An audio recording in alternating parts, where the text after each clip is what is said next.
ନମସ୍କାର ଦର୍ଶକ ବନ୍ଧୁ, କେଦାର ଗୌରୀ ଧାରାବାହିକରେ ଆପଣମାନେ ଆଜି ଦେଖିବାକୁ ପାଇବେ ବୀଣା କହିବେ ବଞ୍ଚାଅ। ଏହାପରେ ଗୌରୀ ଆଉ ପିୟୁଷ ସେହି ସ୍ଥାନରେ ଆସି ପହଞ୍ଚିଯିବେ। ଏହାପରେ ଗୌରୀ କହିବେ ବୀଣା, ଏହାପରେ ବୀଣା କହିବେ ମରିଗଲି ଲୋ। ଏହାପରେ ଚନ୍ଦନ ଆଉ ସ୍ୱପ୍ନା ଆସି ସେହି ସ୍ଥାନରେ ପହଞ୍ଚିଯିବେ। ଏହାପରେ ଚନ୍ଦନ କହିବେ ବୀଣା, ଏହାପରେ ଗୌରୀ କହିବେ ବୀଣା କଣ ହେଲା ତୋର? ଏହାପରେ ସମସ୍ତେ ମିଶିକି ବୀଣାକୁ ସୋଫା ଉପରକୁ ନେଇଯିବେ। ଏହାପରେ ବୀଣା କହିବେ ମୋ ପେଟ। ଏହାପରେ ଗୌରୀ କହିବେ ବୀଣା ତୋର କଣ ହେଲା? ତୁ କେମିତି ପଡ଼ିଗଲୁ? ଏହାପରେ ବୀଣା କହିବେ ଦିଦି, ମୁଁ ସିଡ଼ିରୁ ଆସୁଥିଲି, କେମିତି କେଜାଣି ମୁଁ ଷ୍ଟେପ୍ ମିସ୍ କରିଦେଲି।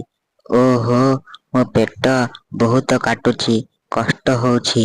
ଏହାପରେ ସ୍ୱପ୍ନା କହିବେ ପେଟରେ ପେନ୍ ହଉଛି, ଭାଉଜକୁ ଶୀଘ୍ର ହସ୍ପିଟାଲ ନବା କଥା।